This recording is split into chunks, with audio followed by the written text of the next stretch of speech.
Please pause for a moment of silent meditation.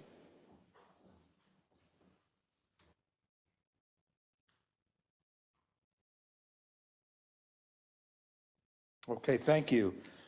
I will now call upon Council Members Marks and Young, who are going to welcome some Scouts that are visiting today to lead us in the Pledge of Allegiance. Councilman Mark, Councilman Young, and all these young Scouts, come on up. Yeah, if you wouldn't mind, come up to the front. Come on up, all the Scouts. One, welcome, and I know just for those that don't know, Councilman Marks and myself are both Eagle Scouts, so whenever the opportunity to recognize scouting in Baltimore County and the region, we take that opportunity to use this forum to recognize the importance it has on our young folks and on the community. And I think before, and not to take any thunder from Councilman Marks, this used to be a normal staple. We would invite Scout troops and Girl Scout troops to come and do this Pledge of Allegiance at our legislative sessions. So this is the first time I think we've done it since the pandemic. So it's an honor to have you all here. Welcome, and we look forward to doing this more often. With that, Councilman Marks. Well, thank you very much. The Scouting movement is one of the most wholesome and important of its kind in the world. We need Scouts now more than ever. Scouts not only get things done in our communities that government might never is not finished, but Scouts are important role models for youth and for adults, quite frankly. So it is a pleasure to welcome representatives from two Boy Scout troops, Troop 247, which is chartered in Kearney, in my district, and Troop 634, chartered in Reisterstown. So on behalf, I think, of all of us on the County Council, we are proud of you. Thank you for setting the example. And now please lead us in the Pledge of Allegiance. I pledge allegiance to the flag of the United States of America and to the republic for which stands one nation under God, indivisible, with liberty and justice for all. Very good. Excellent. Thank you all. Thank you. Good work.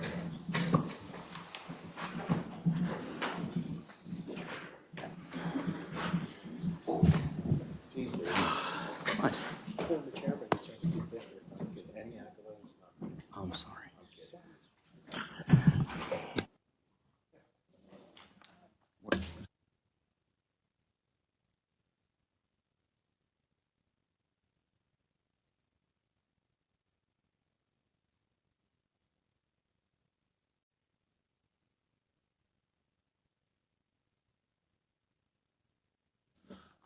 Okay, before we move forward, we've got another little, we're honored to have the Scouts, and they're going to do a little presentation for us. We have Noel Lang from Troop 8634 in Reisterstown, the Maryland Charter to the Covenant of the Grace Presbyterian Church, and we really would love to hear from you. Come on up.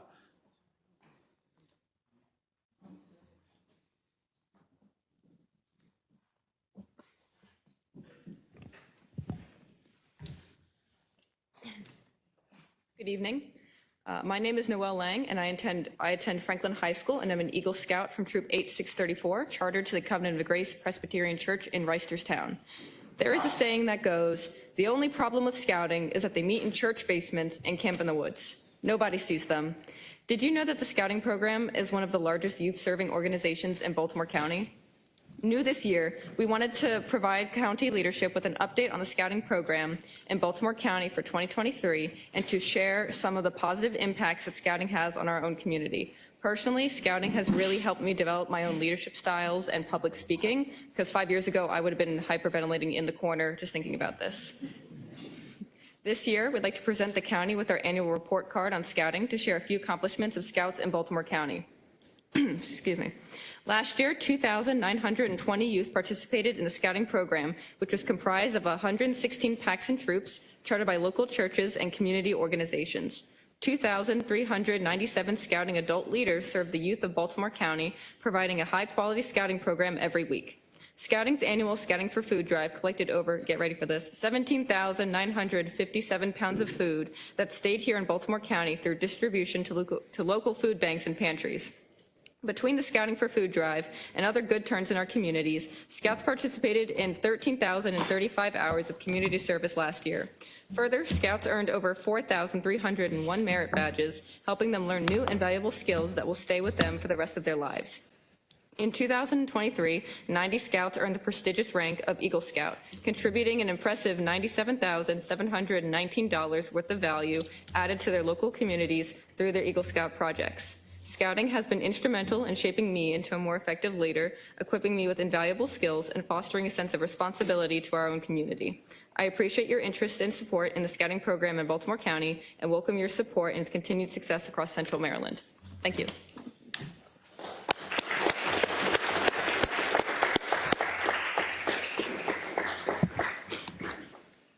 So Noel, that was outstanding. Thank you for that presentation. And thank you to all the Scouts that are here today. I can tell you, and I'm sure my colleagues would say the same, is whenever I talk to Scouts, we always end up in a conversation about the environment. And so I think it's something it's great to bring to build environmental stewards of the future. And so I'd like to just, in the spirit of the environment, I'd like to just give a progress report, or more so an observation, about a bill we passed a year ago. Approximately a year ago, we passed a bill called the Bring Your Own Bag Bill. And we're trying to eliminate plastic bag pollution in this county. And on Sunday morning, I joined Councilman Ertel at Harford Park, and we were cleaning up the stream. It's the Herring Run, correct, Councilman Ertel? And many of the participants in that cleanup shared with me an observation that during the cleanup, they said, you know, there's so few plastic bags in the stream this year. And so for me, that was a message that what we did is tangible. We made a difference, and we're continuing to make a difference. So during the stream clean, there's less plastic bags in our streams. There's less plastic bags in our trees. There's less plastic bags backing up our storm drains. And when I go to the market, I would say approximately 75% of the shoppers there are now bringing their own bags. And it's just my observation. I don't know, Councilman Ertel, if you'd like to share your observation on this.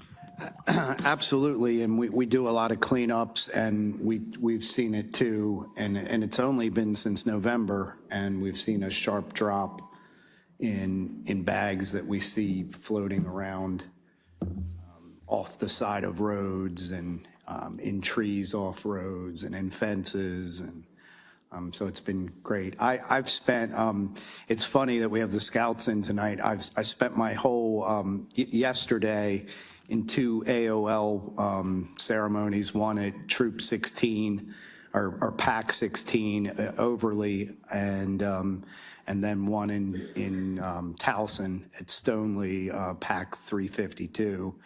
And I know David goes to a lot of Eagle Scout ceremonies, as we all do, and it's always good to see you guys go to that next level. And we know that a lot of you are going to be our future leaders, because you're doing things that a lot of times other youth aren't exposed to. You know, scouting in general exposes you to things a lot of times that you might not have, I say, touched otherwise, but you know, you wouldn't have necessarily known about certain things, and it just makes you a better, more well-rounded person, more prepared. And you know, we appreciate everything you guys do behind the scenes, and keep up the good work. Thank you, Councilman Ertel. I don't know if any of my other colleagues would like to. Councilman Koch. Thank you, Mr. Chairman. When we read the newspaper, listen to the news, we hear so many negative things, so many negative news stories, and sometimes, many times, it involves youth. And I can tell you, from my years in the legislature, my years on this county council, there is nothing more uplifting than going to a Scout meeting, whether it be a Cub Scouts or an award ceremony. It is just so fulfilling, and you're there and you feel so optimistic about the future, so optimistic. And I know there's another Eagle Scout here, right there. Any other Eagle Scouts want to stand up so we can?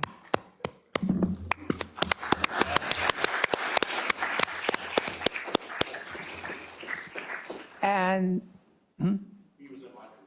oh, okay. Bill Bradley. Okay. So that's how he made it? Okay.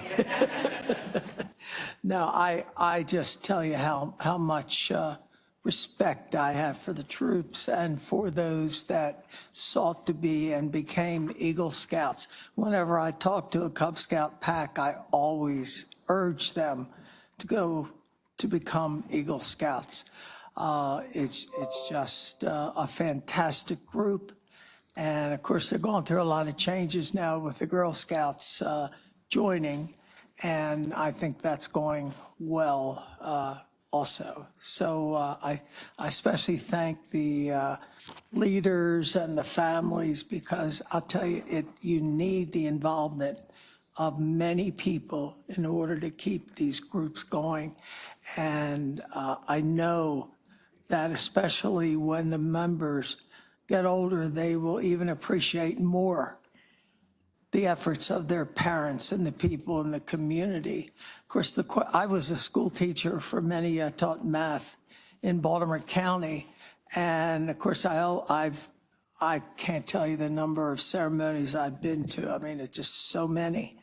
And I always ask the question kiddingly, I say, well, I'm sure that, and I always talk to the parents, that you've had to do nothing to urge your child to pursue, the badges needed for the Eagle Scouts, because they always laugh because the parents always do push the kids.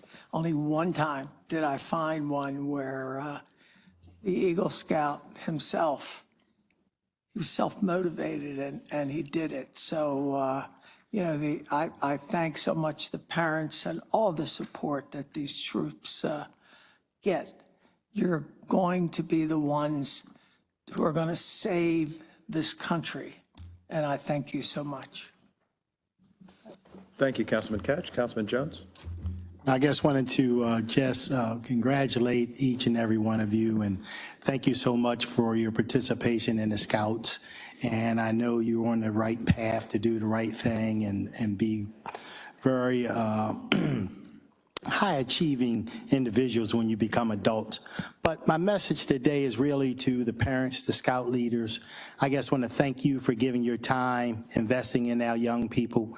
I mean, there's a lot of things you can do with your time. I know you work a full-time job like the rest of us, but investing in our youth, there's no greater reward, there's no greater thing that you can do in terms of providing enrichment and guidance to them, but also making our community a much better place. So thank you so much for your involvement and your participation.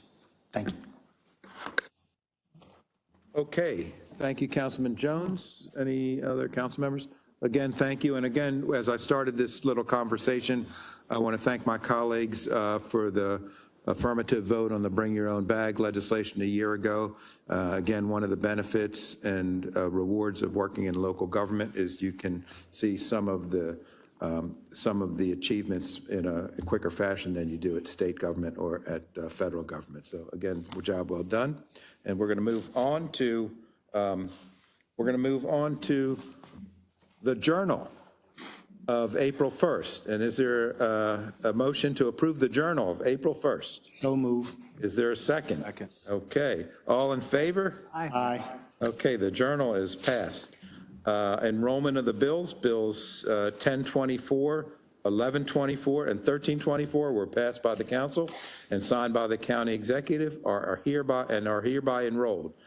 Mr. Secretary, will you now read all bills for introduction? Yes, sir, Mr. Chairman. We have quite a few bills for introduction this evening. First is Bill 19-24, the Annual Budget and Appropriation Ordinance of Baltimore County. Bill 20-24, Property Tax. Bill 21-24, Personnel Law of Baltimore County. Bill 22-24, Refuse Disposal Borrowing Ordinance. Bill 2324, Community College Borrowing Ordinance. Bill 2424, Public Works Borrowing Ordinance. Bill 25-24, Parks Preservation and Greenways Borrowing Ordinance. Bill 26-24, School Borrowing Ordinance. Bill 27-24, Agricultural and Rural Land Preservation Borrowing Ordinance. Bill 28-24, Community Improvement Project Borrowing Ordinance. Bill 29-24, Waterway Improvement Program Borrowing Ordinance. Bill 30-24, Operational Buildings Borrowing Ordinance. Bill 31-24, sponsored by Council Members Patoka, Ertel, Catch, and Marks, Adequate Public Facilities, Overcrowded School Districts. Bill 32-24, sponsored by Councilman Patoka, Zoning Regulations, RAE 1 Zone, Location Requirement Relative to Business Zones.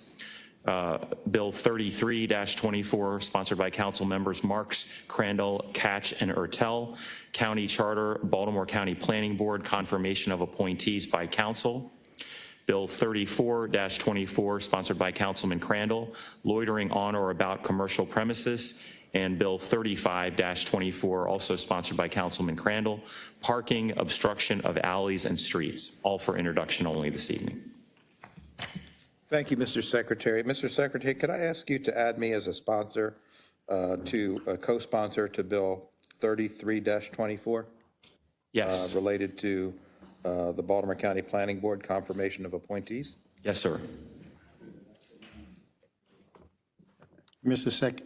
Secretary, add me to the adequate public facilities as well. Yes, sir. Right, okay.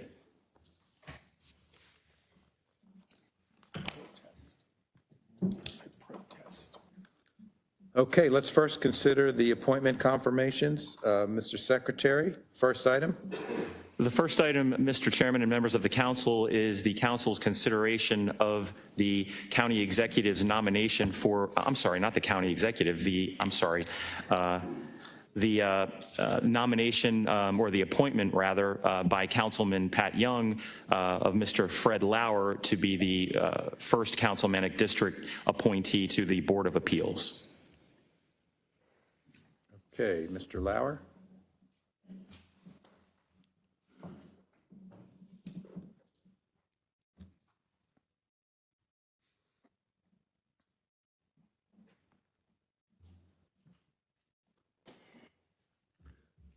Mr. Lauer, I know that you, during the work session, you shared your background and your, in relation to Board of Appeals. I don't know if you want to say a few brief words to begin the legislative session? Pardon me? I don't know if you want to say a few words about yourself for the legislative session here. Please do. Yeah, I'd just like to follow up and say how much I appreciate the county council considering my nomination, and Mr. Young, of course, for nominating me. I have worked for the city of Baltimore for 15 years. I in legislative services, and have met some of you in that encounter. I also, have been in private practice representing a number of interests, including developers, builders, individuals, community organizations, nonprofits over my many years in private practice.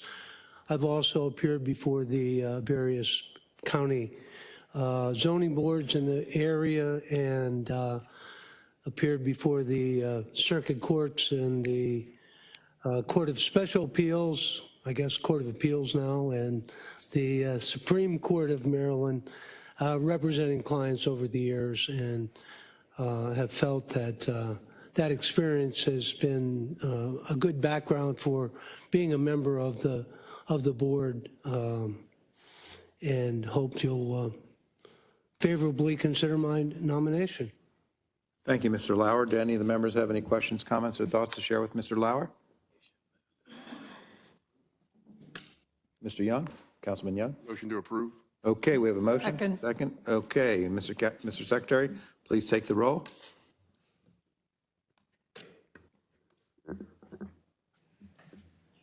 Mr. Young? Aye. Mr. Patoka? Aye. Mr. Catch? Aye. Mr. Jones? Aye. Mr. Marks? Aye. Mr. Ertel? Aye. Mr. Crandall? Aye. Okay, congratulations, Mr. Lauer. You're reappointed. Thank you very much.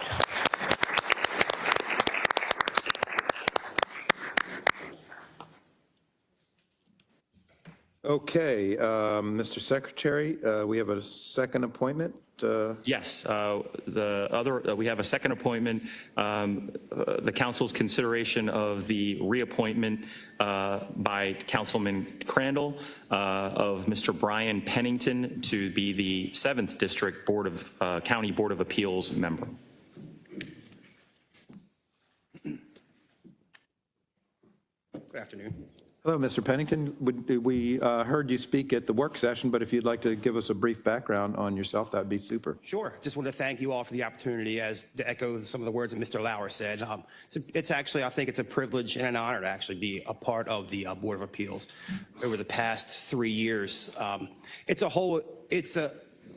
lot of areas of law that I haven't been very familiar with in learning land use and certain aspects of the inner workings of the county, Baltimore County. But it's been a very rewarding experience, and I've worked very hard to figure out my place on the board, and I've gotten to the point now where I'm chairing hearings, and we're writing opinions, and they're not easy opinions. I'm sure you've all heard throughout the years how work intensive it is to do the legal research and do the opinions and writing and all that. But it is a lot of work, but it's rewarding. And like I said, it's a whole area of law that I haven't been that exposed to, which I'm glad I have been. I've been practicing law for 23 plus years now in this area, pretty much. And my law practice consists of general practice mostly. So I do a lot of criminal work. I do a lot of estates and will works, estate litigation, and I used to do a lot of civil litigation. So that's where I lend my expertise into the board, being that I'm very familiar with doing litigation. So I would just like to thank Mr. Crandall for the opportunity for his reappointment of me, and I would just thank you for your consideration. I do want to point out one thing. My wife, beautiful wife of 25 years, is here today to support me, so I want to thank her for coming. That's outstanding. Thank you. Okay, do any of the members have any questions, comments, or thoughts to share with Mr. Pennington? Mr. Pennington, before we take our vote, I just want to ask your wife, do you approve of this nomination? Okay, well, that's a big plus. Do we have a motion? Well, before I make a motion, Mr. Chairman. Yes. Thank you, Mr. Chair. Yeah, Brian, you have a wonderful wife, and I've gotten to know both of you over the years. And when we initially talked about your first appointment to your first term, the qualifications that I was looking for went, in my mind, went to when a gentleman by the name of Tom Petticord was our secretary, Mr. Boswick's predecessor. And I had to make an appointment my very first term. And he told me that any lawyer will do, as long as they have an understanding of the law and know how to apply just what you were talking about in your testimony. An understanding of the law, research techniques, and all the things that you brought to the Board of Appeals. So I thank you for your first term of service, and ask for my colleagues' support in voting for you and voting for your confirmation on a second term. Thank you for your willingness to serve Baltimore County. Councilman Marks. Apologies to my colleagues. They've heard this countless times. My father served on the Board of Appeals. He was appointed by Councilman Gardena. And I remember coming home from college, and he would be in our basement writing these opinions out on those long yellow legal pads. It's a lot of work, and it requires the support of your family, but it's a really important job. It's probably one of the most important appointments that we make as council members. So thank you for your service, Mr. Lauer. Thank you for your service, and also to all the family members who provide important support. Thank you. I'm sorry. Any other members have any questions, comments, or thoughts? Do we have a motion? I'd like to make the motion, Mr. Chair. Okay, second. Seconded by Councilman Ertel. Mr. Secretary, please call the roll. Mr. Crandall? Aye. Mr. Patoka? Aye. Mr. Young? Aye. Mr. Catch? Aye. Mr. Jones? Aye. Mr. Marks? Aye. Mr. Ertel? Aye. Okay, congratulations, Mr. Thank you. Pennington. Appreciate it.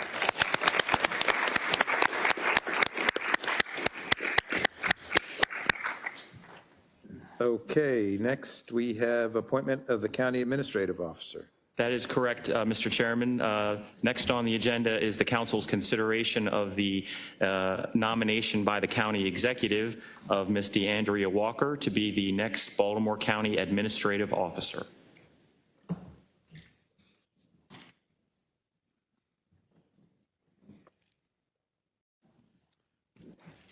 Good evening, Ms. Walker. I know that you spoke to us in depth, I would say, at the work session, and just wanted to ask you if you could say a few words about yourself this evening. Thank you, Chairman and members of the council. Thank you for your collaboration over the years. I do want to just reiterate for the public and for the council a little bit of my history and my background.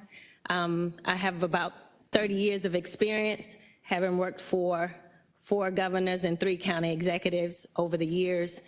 I've done everything from being the director to the Board of Public Works, to also doing intergovernmental relations for a governor, as well as being associate director for DPW&T in Baltimore County, as well as being a deputy administrator at MVA Motor Vehicle Administration, where I oversee all field operations, 25 branches and all the VEEP locations, as well as being a deputy secretary at Department of General Services, where I was responsible for day-to-day operations doing general services as well. And then moving on to Baltimore County and being responsible for DPW&T here in Baltimore County. I think it's also important to note some of the things that we were able to do here at DPW&T in Baltimore County, from starting a green infrastructure program focusing on flooding, as well as starting a circulator here in Baltimore County, where we've had over 150,000 rides so far, starting Saturday service for mobility, as well as bulk trash, as well as bringing a new level of customer service to DPW&T. We've worked hard at DPW&T for the residents of Baltimore County. Infrastructure is vitally important to what we do every day, and most people don't say anything about it until your trash isn't picked up, or you have a water main break, or your snow isn't cleared. So I'm honored to have been able to work in DPW&T and provide the new efficiencies that we were able to implement here. And I look forward, if I'm able to get you all's vote, to continue to provide excellent, efficient service to the residents of Baltimore County. In addition, I would be remiss, and I'm trying not to turn around because I'm a little emotional.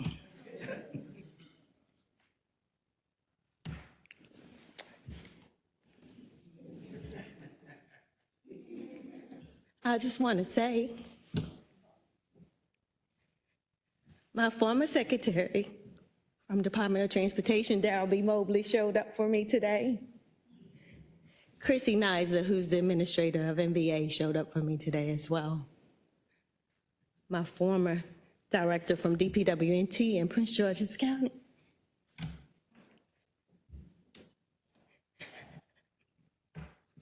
My former employees from MTA, from DGS, from the governor's office have all showed up today. It's a little bit emotional because they didn't have to. They didn't have to. My family is also here. In particular, I want to point out my little nieces, Juliana and Janella, who couldn't make the press conference because they were in school. But I strive to make sure that I'm setting an example. And I hope that my family can see that we're setting an example of what a professional should be. And when you work hard, what we're capable of. So I want to thank my son, my godmother, my aunt, my sisters, my best friends, and all my friends that I've worked with over the years for coming out today. It means the world to me. With that, I hope to have your vote this evening. Thank you. I'll take any questions. Thank you, Ms. Walker. Do any of the members have any questions, comments, or thoughts to share? Councilman Jones? Yeah, I guess wanted to take this opportunity to congratulate you again, Ms. Walker. We work extremely well together. I've been very impressed with your work here at the Department of Public Works and Transportation. And you have always been accessible. You've always worked very hard to reach a yes. I've said that many times before, but I look forward to the next chapter here in Baltimore County with you as a Chief Administrative Officer. Thank you, sir. Any of the other members have any questions, comments, or thoughts? I just want to share some comments. Ms. Walker, I've enjoyed working with you over the years. I've known you all the way back working in state government together. I think you were in MTA or MVA, and I always knew you to be really hard worker, diligent, thorough in everything you do. And all of those skills that you have learned over the years are really going to have to come in play over the next year or two, because if anyone's looked at the budget, it's a difficult budget, and we are going to have to figure it out, all of us together, on how to navigate a really Spartan budget.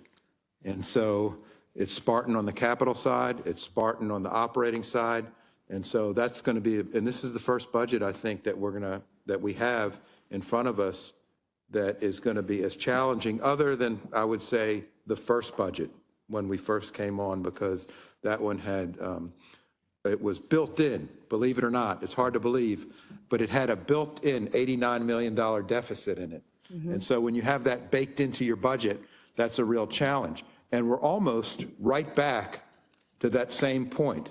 And so I think this is going to be really challenging for you. I think you've brought the secretary, administrators to stand up for you, and I think that's really important. And again, all of the skill sets that you've learned and all the skill sets we've all learned, the department heads, my colleagues on the council, we're all going to have to really pull them together. We're going to have to row in the same direction and figure out not only this budget ahead of us, but the ones that follow, because it looks really bleak. And we're going to have to figure this out as a team. And as county administrative officer, it's going to fall on you. It's going to fall on us as we have to respond to our constituents from the point when they came out to a budget town hall meeting to the point where they saw the results of that budget town hall just a couple of days ago. And so we're going to have to work hard to make lemonade out of lemon. And I think we'll work together to do that. So I'm going to support your nomination, and I think you're the right person for this, and we're really going to call on your skill set, as I mentioned. So thank you. And I just want to tell Ms. Nizer that's here from MVA, I want you to let Rick Belinkie know that he's doing a great job at MVA. Okay.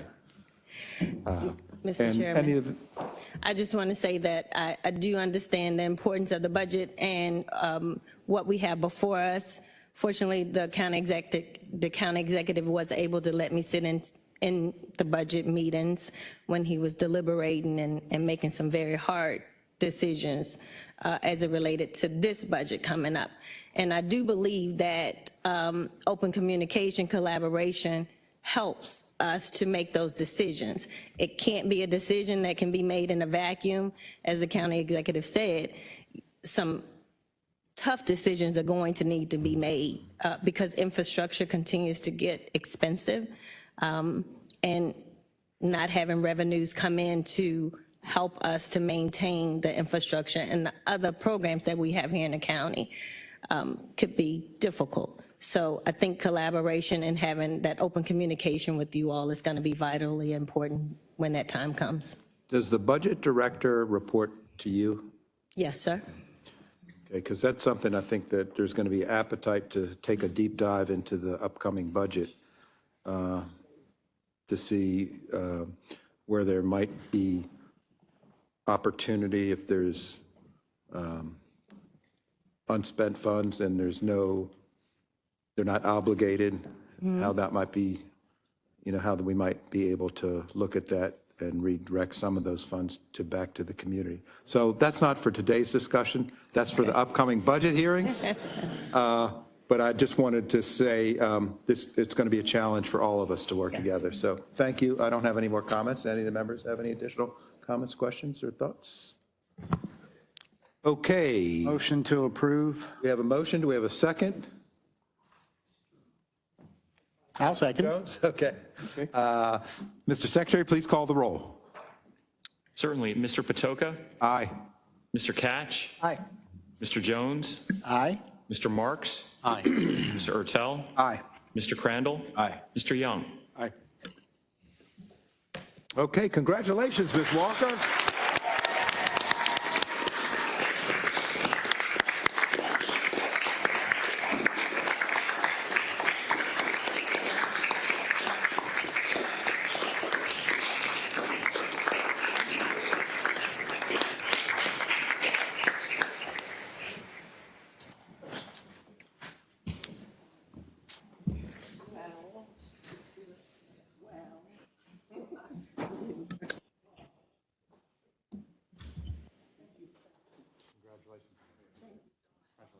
Come a long way.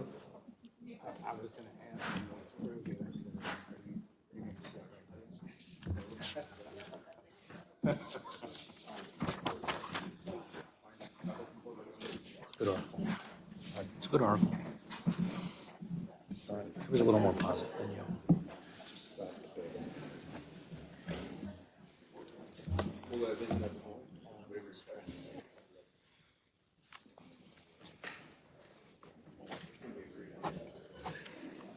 Okay, that was really exciting. Congratulations again, Ms. Walker, and thanks everybody who came out here to support Ms. Walker. And special thanks to one of the rising stars in the Olszewski administration, Ashley Wallington.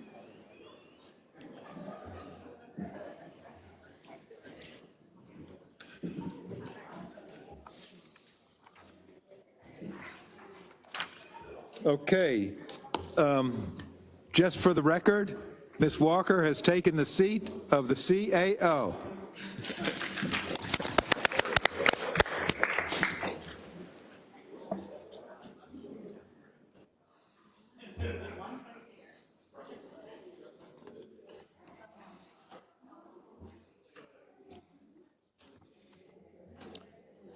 Ms. Belcastro, could you direct the camera at Ms. Walker, please? No, I'm just kidding. Unfortunately, I cannot. That's one camera we don't have. I wish we had an extra camera for the table. Okay. Okay, we'll now move on to final reading and vote of bills. Mr. Secretary, could you read the next bill into record, please? Yes, sir, Mr. Chairman. The next bill for final reading and vote, or the first one this evening, rather, is Bill 9-24, sponsored by Council Members Patoka and Ertel, Mixed Use Overlay District. Okay, thank you. So this has been an exciting trail for Bill 924. It started out a long time ago as Bill 324. You want me to, Kathleen, you want me to just pause for a moment so you can hear? Okay. Okay, so this is an evolution of a bill. It started as Bill 324, submitted by the administration. It was to create a mixed-use designation. It evolved into Bill 924, and we've been working on it for some time. We had a really good stakeholders meeting about a week or so ago where we had input from stakeholders from different areas of geography and also different areas of expertise, subject matter expertise. And we came together what I think is a good application for a mixed-use overlay district to be applied in the CZMP as part of the CZMP process. And while Mr. Secretary Tom Boswick is going to go into detail, I'm just going to tell you a little bit about the categories of evolution for Bill 924. There is some text modifications that changes the content from what originally was in Bill 324 into the overlay district. There was some modification deleting the floor area ratio in favor of units per acre. We worked on some modifications to the height regulations. There are modifications to the setback regulations. There's modifications related to design review panel and community input meetings. And finally, there's just some cleanup housekeeping of the language. And so with that, I'm going to turn it over to our Secretary, Tom Boswick, to go over any further detail that we should present this evening. Thank you, Mr. Chairman. So what I'd like to do, if it's okay with the council, is basically summarize the amendments that are being offered by Councilman Patoka and Councilman Ertel to the bill, and just give an overview. Those amendments, the text of the technical language is in your books with the bill. The unamended bill. And the amendments basically, as you alluded to, Mr. Chairman, are as follows. So the majority of the amendments are geared toward fixing issues created by the conceptual change from Bill 324, which was the administration bill, and would have allowed the mixed use by right under certain circumstances, and then the transition to Bill 924. Bill 324 did not create a new zone or district, but allowed the new type of use by right in the various business zones. When Bill 924 was drafted, we focused on potential conflicts of making this new overlay district from the previous bill. The largest conflict occurred when we reviewed properties that may have multiple overlay districts, such as a CT district or a CCC district that's attached to one of those B zones. Throughout the bill, the amended bill rather, we've added phrases such as "or other applicable overlay district." That phrase helps deconflict the MU district with other overlays. We also address it on the last page of the amendments. Essentially, if a bill has the underlying zone as well as perhaps another overlay district, and then the MU district is also considered to be applied, it would not, the uses that are allowed in the zone and the other overlay district and this one would work in harmony. They would be permitted, and whoever is developing that property would decide which choice, in a sense, they wanted to make, and we made that clear in the amendments.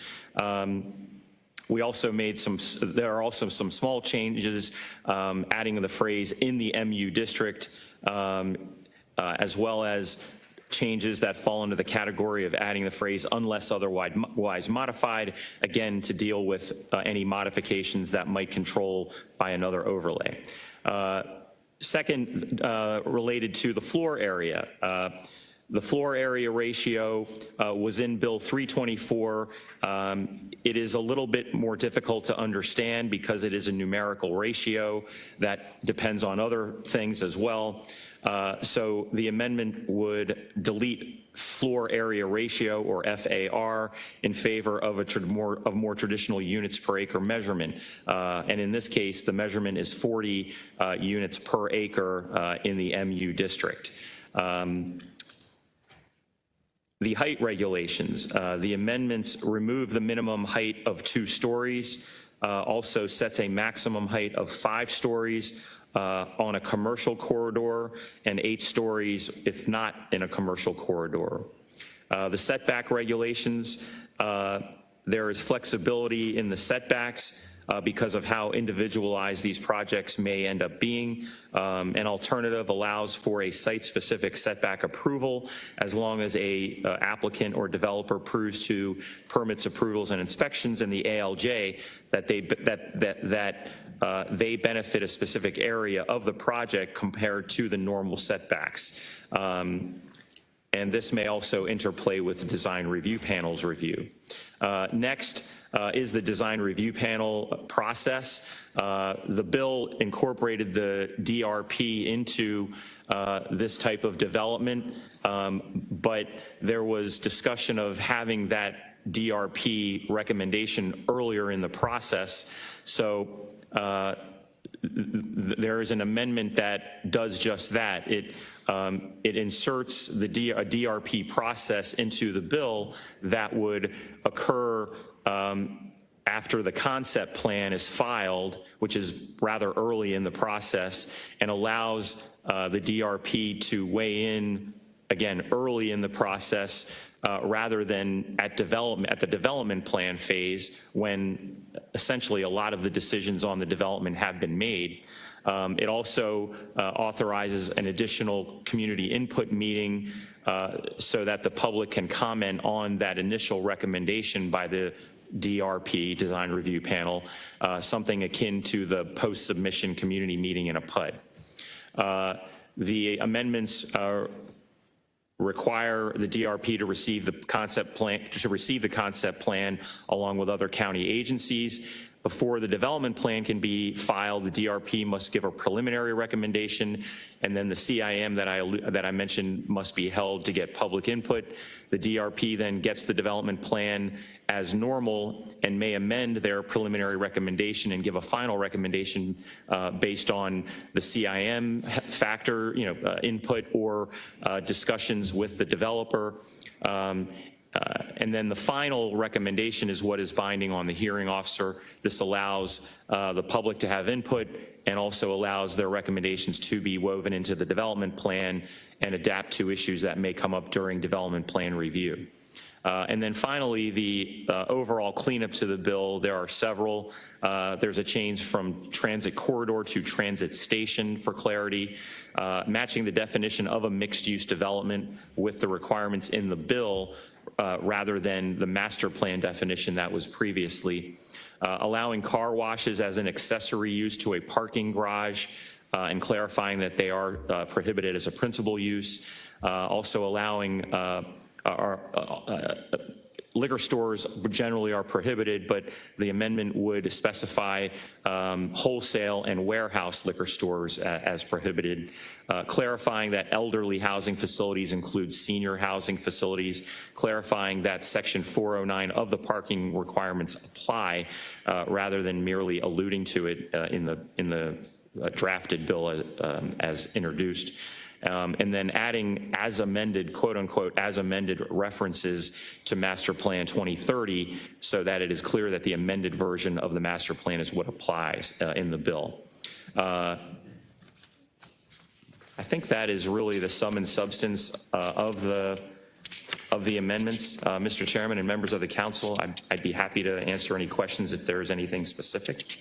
Thank you, Mr. Secretary. I was a little remiss because I didn't offer my co-sponsor any opportunity to speak. I didn't know, Councilman Ertel, if you wanted to say a few words. The only thing I would say is that I feel like we worked hard on this. We brought stakeholders in, had a good conversation. We tried to incorporate a little bit of everybody's thoughts, and I think we've come up with a fairly good bill here that maybe not everybody's happy with, but sometimes that's when you have it right, when everybody's a little bit unhappy with it, everybody's a little happy with it. So hopefully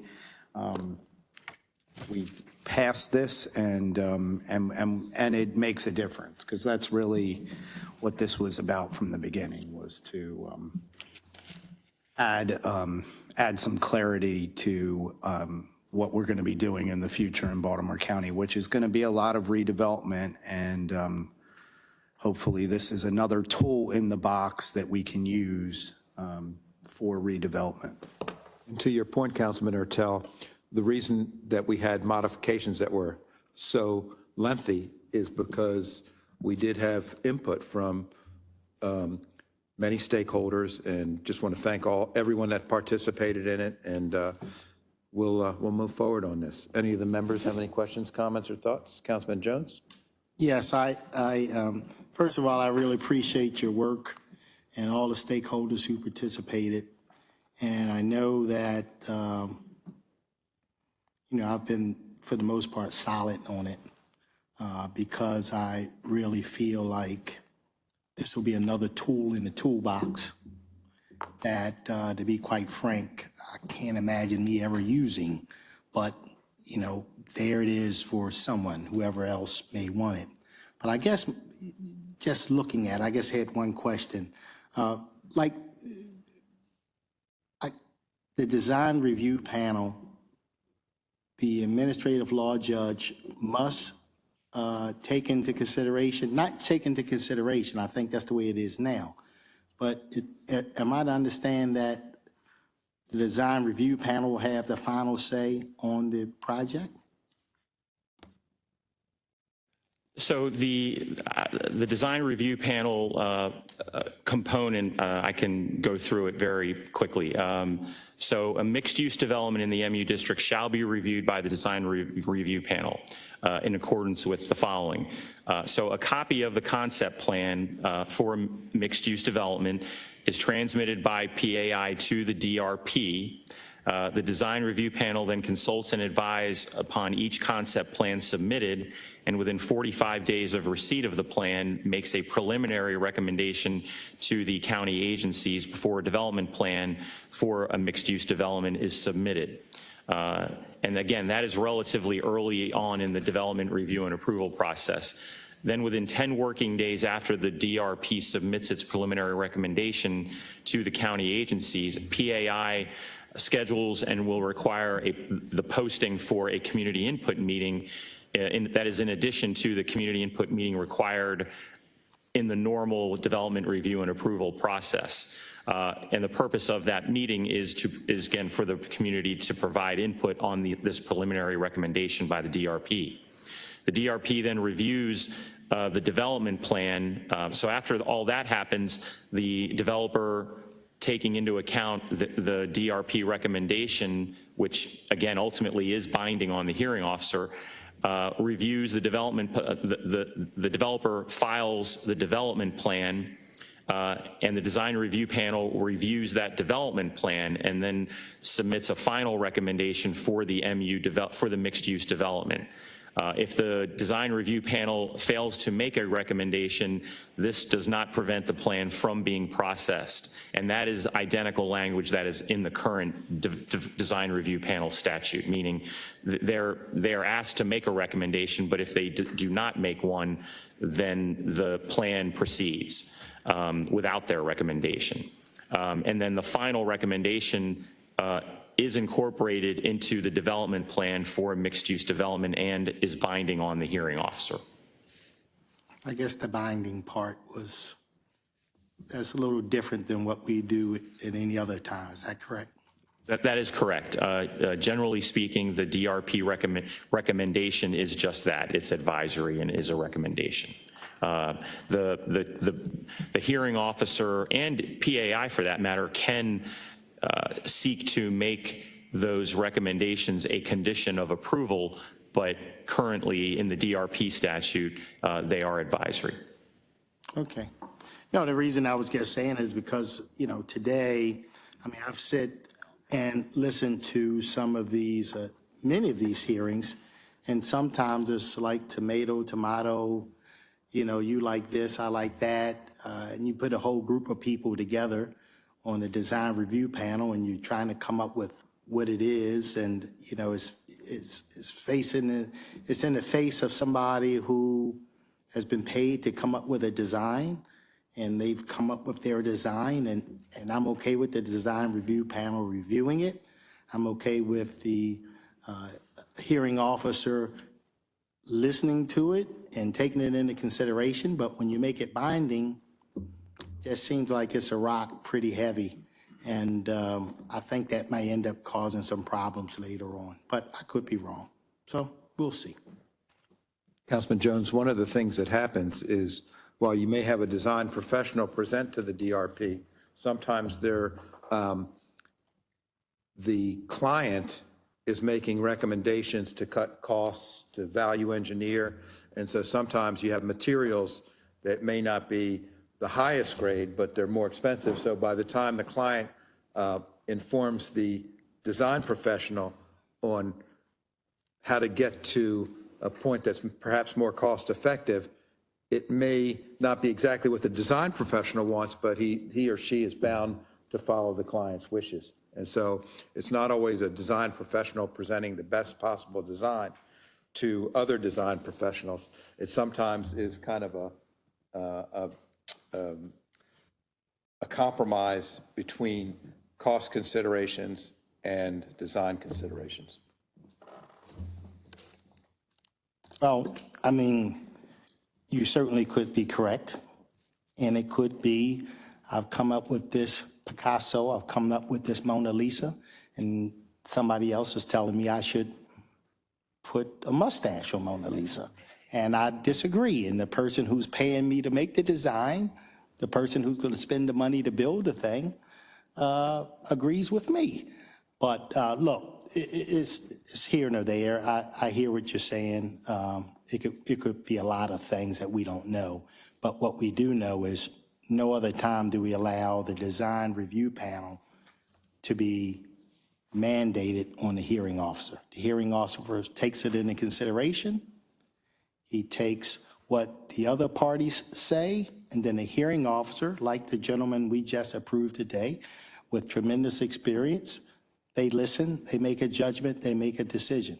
But now we're basically giving that power to the design review panel before the hearing. Only thing the hearing officer can do is follow the law, which is what the design review panel says. But again, the good part about the amendments is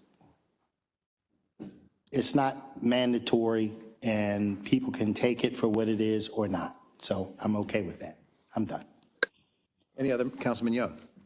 Thank you, Mr. Chairman. And also want to thank you with the rest of the council for the work that you put in, you and Councilman Ertel, and on the amendments, folks together. With that, I am just, and I've referenced this before at the last work session, because I've been balancing, even since before getting here and after being here, the need for defining mixed use and the need for us as a county to recognize what tools we need available and thinking outside the box that normally mixed use hasn't been available before, but where it could be and where we've seen other jurisdictions utilize it effectively to meet their housing needs and just needs of the community, and thinking about what we can do to make our neighborhoods more traversable, more walkable, and places that folks continuously want to live in.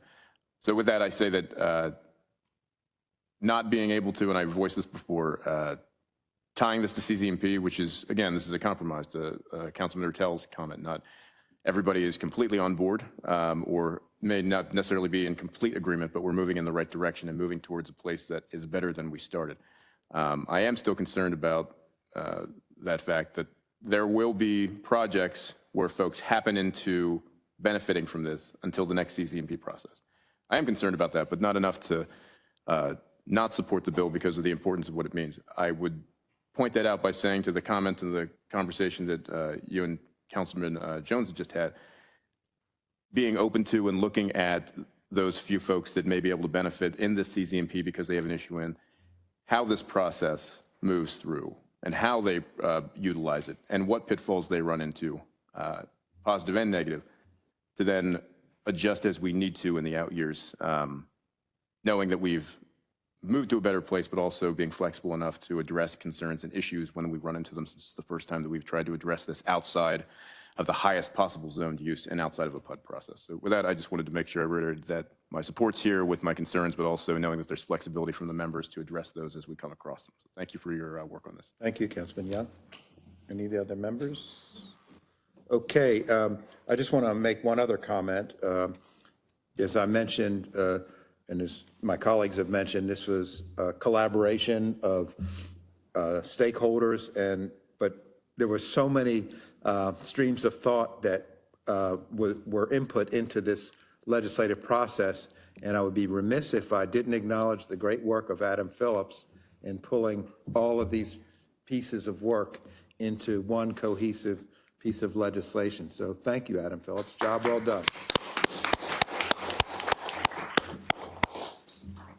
It was complicated, and you made it a little less complicated for us. Okay. Are we on the amendments, Mr. Secretary? We're at the amendment. They've been off, well, I've indicated what they are, and we're on to the next motion and potential second phase. Okay, do we have a motion on the amendments? I'll motion. Oh, I'm sorry, Mr. Chair. This is all these amendments are in one block? Correct. All right, thank you, Mr. Chair. Okay, we have a motion on amendments. Do we have a second? Second. Second. Mr. Secretary, please call the roll on the amendment. Mr. Patoka? Aye. Mr. Jones? Aye. Mr. Young? Aye. Mr. Marks? Aye. Mr. Ertel? Aye. Mr. Catch? Mr. Crandall? No. Okay, the amendments carry. Yes, Councilman Catch. Yes. I first want to thank Council Secretary and Adam for sending me a copy of the bill as amended, working with the two council members, the one from District 6 and District 2, which we have a lot going on between us because, well, my district's better, but I won't go beyond that.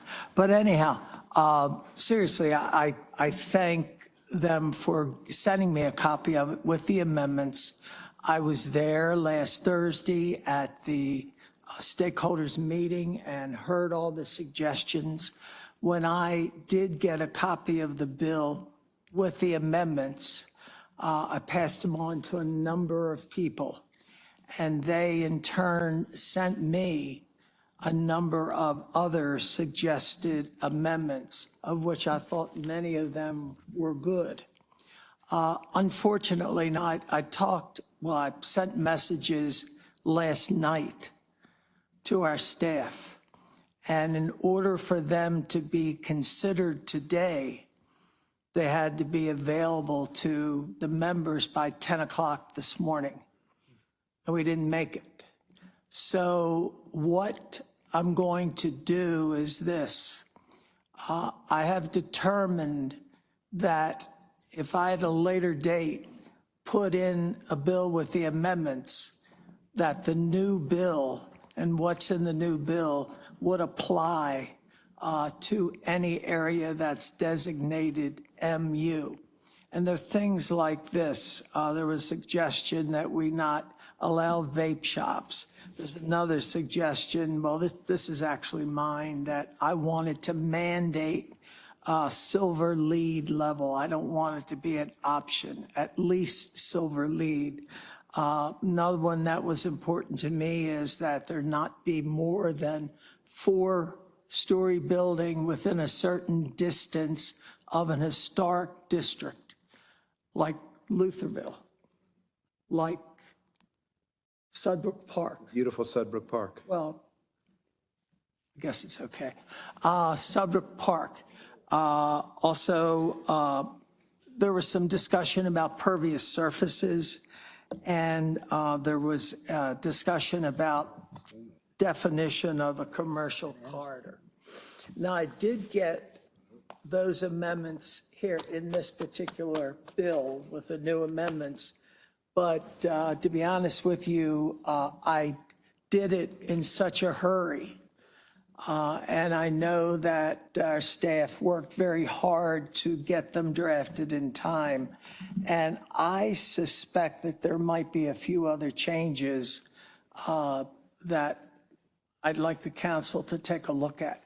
So I would need to suspend the rules to introduce these amendments. I'm not going to move to do that.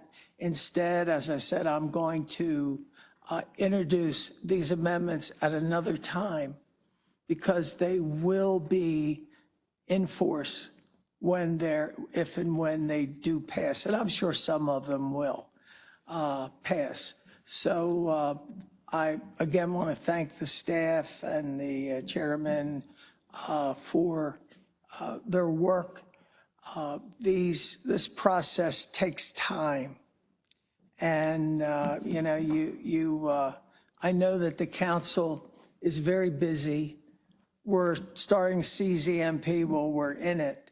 And so we really need to get on with things, so to speak. So I don't want to delay this bill any longer. And so you'll see, I know one person is here suggested amendments. You will see those amendments sometime in the future. And I thank everyone who gave their input. Thank you. Thank you, Councilman Cash. Do any of the members have any additional questions, comments, or thoughts to share? Councilman Ortel? I would say could we have a motion to approve, and I'd like to be able to do that for the actual bill. Looks like we have a motion. And until your amendments, Councilman Catch, we'll be able to vape in the MU district. Okay. But afterwards now. Okay. We have a motion? We have a motion and a second. And we have a second. Okay, Mr. Secretary, please call the roll. Mr. Patoka? Aye. Mr. Jones? Aye. Mr. Marks? Aye. Mr. Ertel? Aye. Mr. Crandall? No. Mr. Young? Aye. Mr. Catch? No. Okay, motion carries.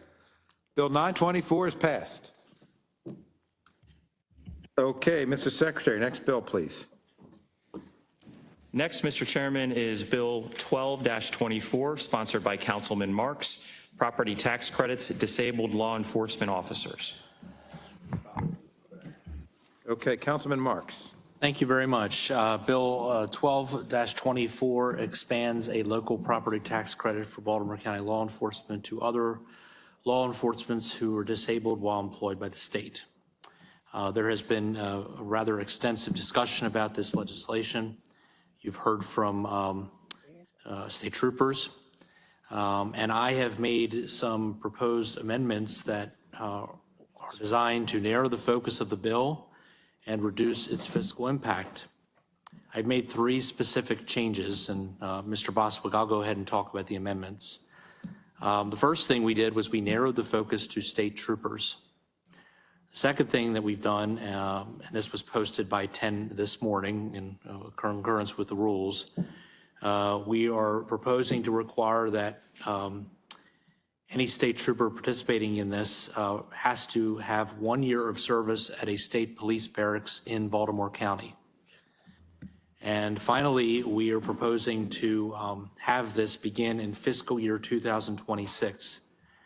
Our auditors had identified a fiscal impact of around $281,600. That's much less than another fiscal impact we received on Friday. But that $281,600 doesn't include the change that we're making to require that 1 year of service at the state police barracks. The most important thing is that by beginning this in fiscal year 2026, there is no impact on this year's budget. Repeat, there is no impact on this year's budget. It also gives us ample time to implement the program, to work out any errors in the program. It's plenty of time to see how this is best going to be implemented. Again, I think I've made some very good changes in response to some criticisms of this legislation. It is narrowly focused, and it doesn't have an enormous fiscal impact, and the fiscal impact does not begin until fiscal year 2026. So with that, I'm proposing that these amendments move forward. Okay, any questions for Councilman Marks, comments or thoughts? Mr. Chairman? Yes, Councilman. I'd like to speak against the amendments.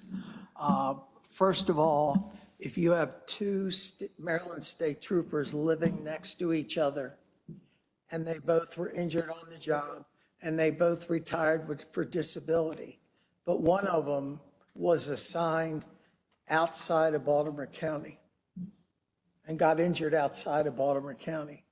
The other was assigned to Baltimore County and got injured. Both had to retire because of those injuries.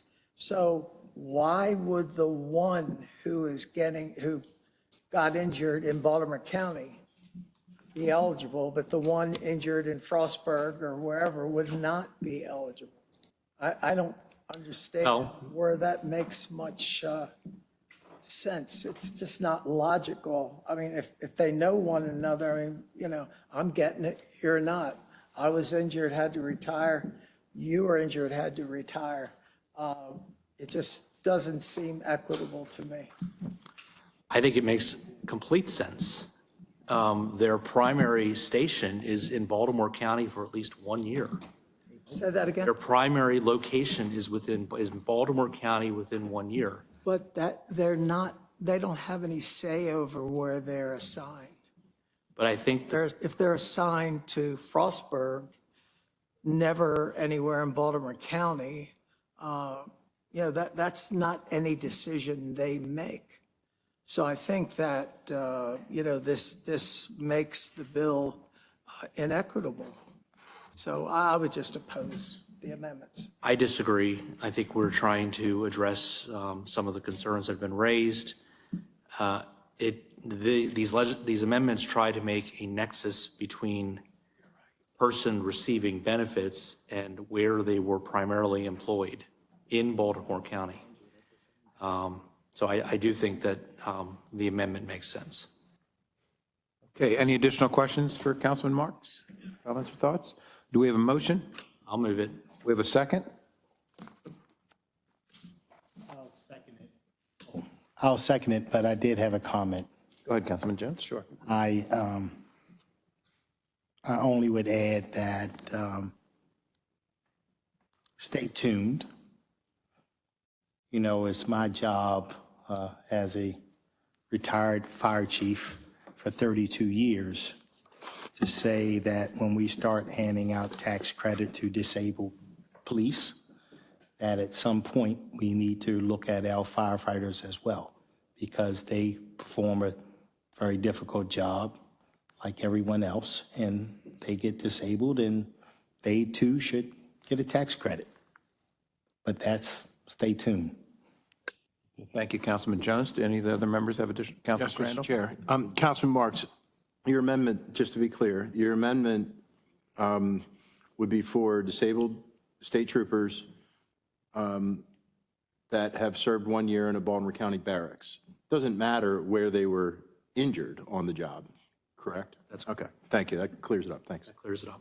Thank you. Okay, any additional comments or questions or thoughts? Councilman Marks, I just want to share with you that I appreciate the sentiment in which you bring this bill forward.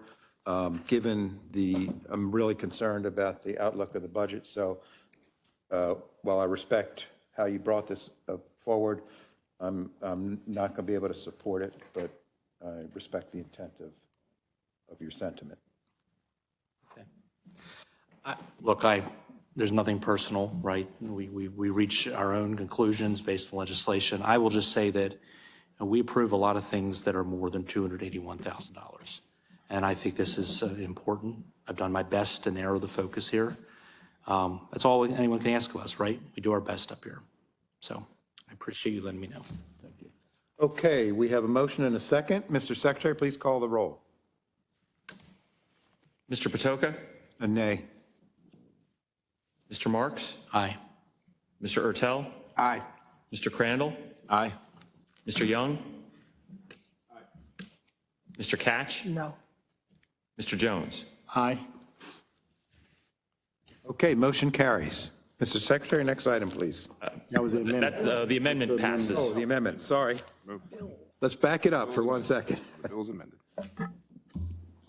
Okay, now the bill itself. The bill is amended.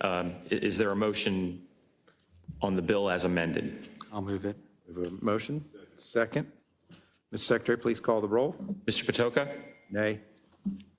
Mr. Marks? Aye. Mr. Young? Aye. Mr. Catch? No. Yes. I'm sorry. Mr. Jones? Aye. Mr. Ertel? Aye. Mr. Crandall? Aye. Okay, motion carries.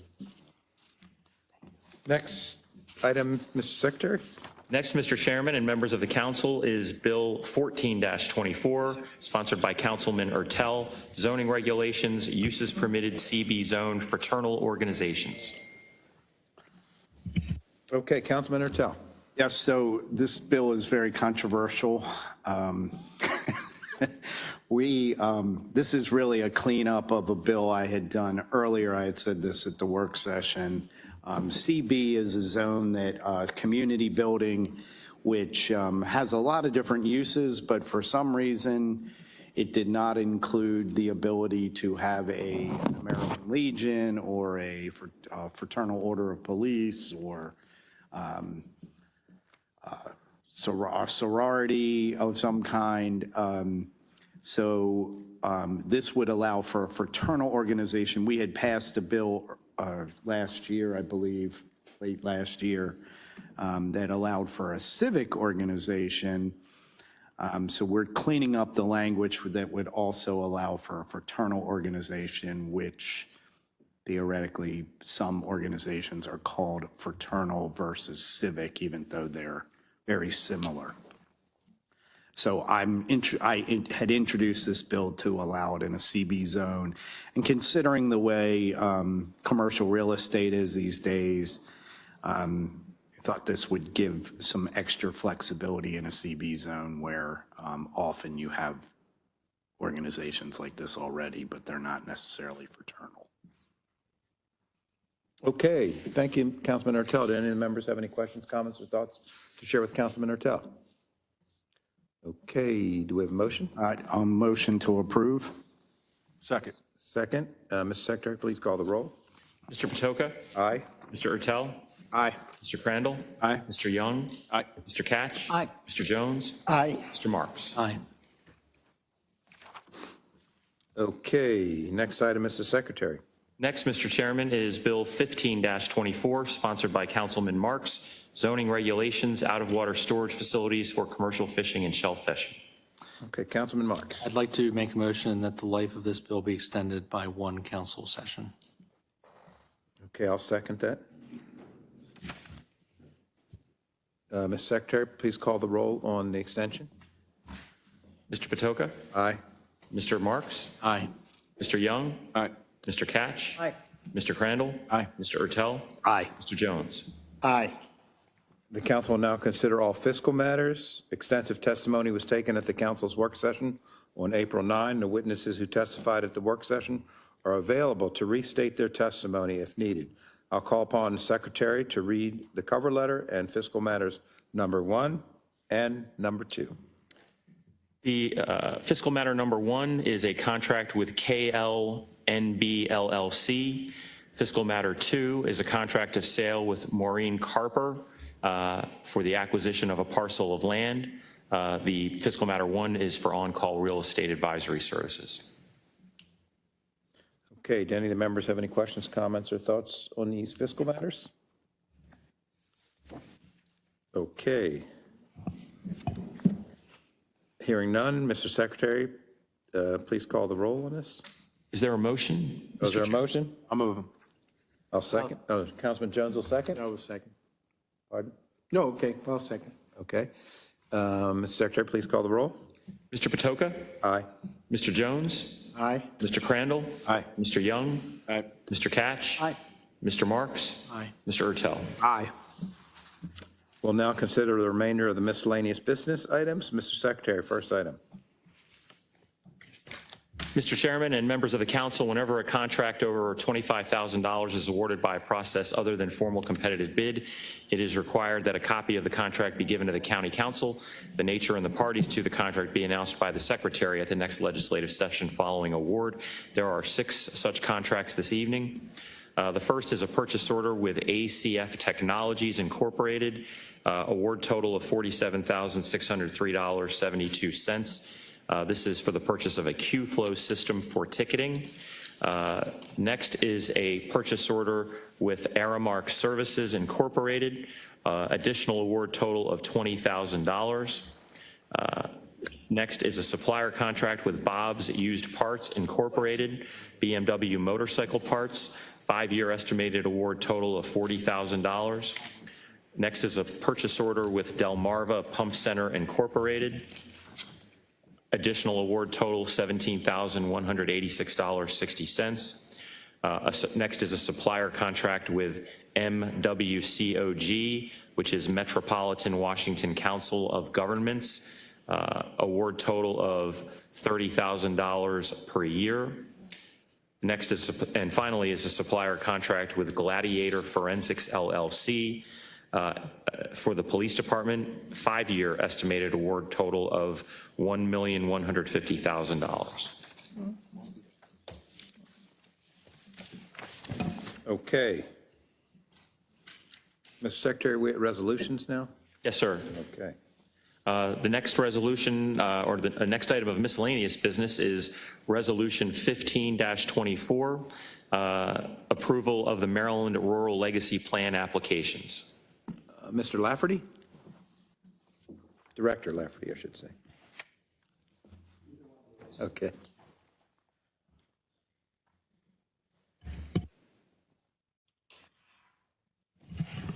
Thank you, Mr. Chairman, members of the County Council. The administration is requesting approval of Resolution 15-24, which would prioritize 3 FY25 Rural Legacy Area applications that will be submitted to the Maryland Rural Legacy Program. The sponsors of these applications are the Gunpowder Valley Conservancy, the Land Preservation Trust, and the Manor Conservancy. In each case, they are seeking expansion. Manor Conservancy is only seeking funding, while the Land Preservation Land Trust is looking for expansion and funding, and Gunpowder Valley Conservancy is only looking for an expansion if it's the area it's serving. The department would recommend that all 3 applications be approved, prioritizing the Piney Run Rural Legacy Area, which is the Land Preservation Trust.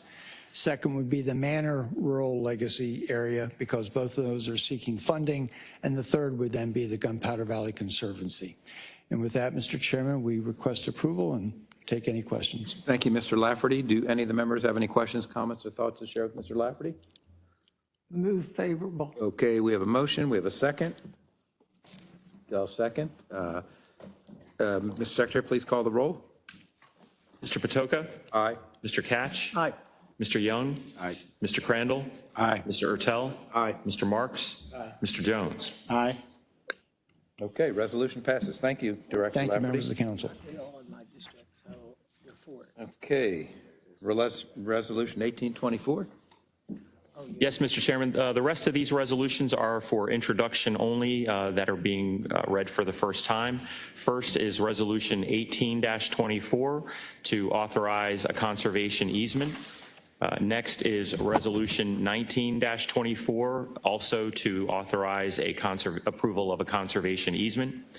Resolution 20-24 is seeks council approval of a loan with New Weinberg House LP. Resolution 21-24 would authorize a payment in lieu of property taxes or pilot, also with New Weinberg House LP. Resolution 22-24 is sponsored by Councilman Jones and would approve the adoption of the Reisterstown Main Street design recommendations. Resolution 23-24, sponsored by Councilman Marks, would approve an amendment to the Perry Hall Community Plan, or amendments to the Perry Hall Community Plan. And Resolution 24-24 is sponsored by all council members and would approve the adoption of the construction and material standards and specification manuals. All of these, as I indicated, are for introduction only this evening. Mr. Chairman, Yes, I'd Councilman like Catch. to be a sponsor of 2224, please. Okay, Mr. Secretary, please note that. Yes, sir. Okay, Mr. Secretary, is there any further business to come before the council? There is no further business, Mr. Chairman. Okay, is there a motion to adjourn the meeting? So moved. I'll second. All in favor? Aye. Okay, meeting is adjourned. Pam? Okay, as is customary, anyone who has registered to speak prior to the meeting is allowed 3 minutes to speak. Ms. Belcastro, are there any speakers signed up this evening? Yes, Mr. Chair, we have a couple speakers. Our first speaker is Charles Brown, who is here in person. Mr. Brown is here.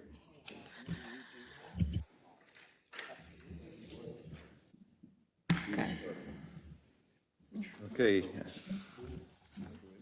I just see Ms. Shaw, Ms. Cobell, Mr. Croner and Mr. Lee back there. Okay. I will move on to the next speaker then. Our next speaker is Whitney Dudley, who is here virtually. Again, I just see Ms. Coble, Ms. Shaw, Mr. Croner, and Mr. Lee. Oh, she's virtually. Okay. Sorry. Yes. You ready? Go right ahead. Yes. Ms. Dudley, are you on? Yes, can you hear me? Yes, we can. You may begin your testimony. Good evening, gentlemen, and thank you for the opportunity to speak. My name is Whitney Dudley, and I'm a retiree of Baltimore County. As pointed out in David Plymeyer's article on April 13th in the Baltimore Brew, you have embarrassed yourself and this process. Your arrogance did not even try to pretend. This is a mock exercise as you made the decision to confirm Ms. Walker prior to public input. You went as far as not only to confirm her appointment as county administrative officer, but also as the successor of county executive. Ms. Walker also confirmed this in her statement, "I'm not going anywhere." You are confirming a person into a high government position that has proven to use her power to obstruct justice through means of harassment. This is a person that will use racism as an excuse against anyone who questions her ethics, leadership, and conduct in violation of county code. As representatives of your constituents, this vote should have been a unanimous no.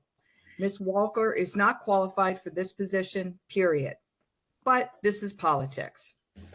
Actions like this enforce the distrust that tax-paying citizens have toward the politicians who represent them. Call me old-fashioned, but experience, qualifications, and credentials, along with integrity, should be in the forefront. Thank you. Okay. Thank you, Ms. Dudley. Any members have any questions, comments, or thoughts? Ms. Dudley? Okay. Ms. Belcastro, do we have any? Thank you, Ms. Dudley. Do we have any additional speakers? No, Mr. Chair. That concludes the speakers for this evening. Okay. Well, thank you all very much. This concludes our session this evening.